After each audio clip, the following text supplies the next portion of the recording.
اس clip میں آپ قرآن پاک کی سورہ نساء کی آیت نمبر 140 سے 141 تک کی تلاوت، ترجمہ اور تفسیر قرآن صراط الجنان سنیں گے۔ بسم اللہ الرحمن الرحیم۔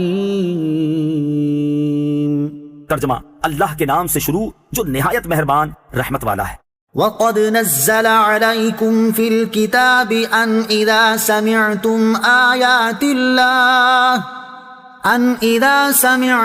آيَاتِ اللَّهِ يُكْفَرُ بِهَا وَيُسْتَهْزَأُ بِهَا فَلَا تَقْعُدُوا مَعَهُمْ حَتَّى يَخُوضُوا فِي حَدِيثٍ غَيْرِهِ إِنَّكُمْ إِذًا مِثْلُهُمْ ان اللہ جامع المنافقین والکافرین فی جہنم جمیعا۔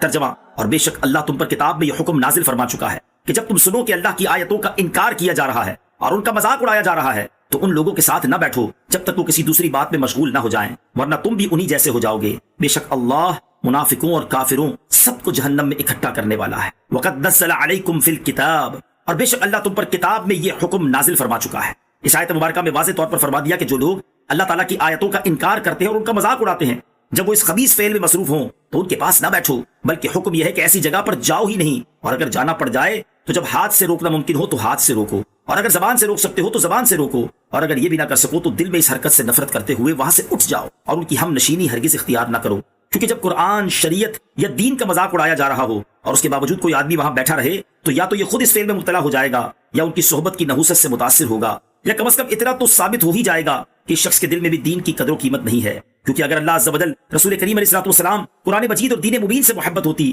تو جہاں ان کا مذاق اڑایا جا رہا ہے وہاں ہرگز نہ بیٹھتا، کیونکہ انسانی فطرت ہے کہ جہاں آدمی کے پیارے کو برا کہا جائے وہاں وہ نہیں بیٹھتا۔ جیسے کسی کے ماں باپ کو جس جگہ گالی دی جائے وہاں بیٹھنا آدمی برداشت نہیں کر سکتا، تو جب ماں باپ کی توہین اور گالی والی جگہ پر بیٹھنا آدمی کو گوارا نہیں تو جہاں اللہ تعالیٰ، رسول اکرم علیہ الصلوۃ والسلام اور قرآن و دین کا مذاق اڑایا جا رہا ہو وہاں کوئی مسلمان کیسے بیٹھ سکتا ہے؟ کیا معاذ اللہ اللہ عز و جل اور اس کے پیارے رسول صلی اللہ تعالیٰ علیہ وآلہ وسلم کی قدر ماں باپ کے بھی برابر نہیں ہے؟ بری صحبت کی مذمت، اس آیت سے وہ لوگ سبق حاصل کریں جو فلموں، ڈراموں، گانوں، تھیٹروں، دوستوں کی گپوں اور بد مذہبوں کی صحبتوں میں دین کا مذاق اڑاتا ہوا دیکھتے ہیں اور پھر بھی وہاں بیٹھے رہتے ہیں، بلکہ معاذ اللہ ان کی ہاں میں ہاں ملا رہے ہوتے ہیں۔ بری صحبت کے بارے میں احادیث بکثرت ہیں، ان میں سے 5 احادیث سماعت کیجیے۔ نمبر 1، رسول اللہ صلی اللہ تعالیٰ علیہ وسلم نے ارشاد فرمایا، برے ساتھی سے بچ کہ تو اسی کے ساتھ پہچانا جائے گا، یعنی جیسے لوگوں کے پاس آدمی کی نشست و برخاست ہوتی ہے لوگ اسے ویسا ہی جانتے ہیں۔ نمبر 2، بخاری شریف کی حدیث ہے، حضرت ابو موسیٰ اشعری رضی اللہ تعالیٰ عنہ سے روایت ہے، رسول اکرم علیہ الصلوۃ والسلام نے ارشاد فرمایا، نیک اور برے ہم نشین کی مثال ایسی ہے جیسے ایک کے پاس مشک ہے اور دوسرا دھوکنی دھونک رہا ہے۔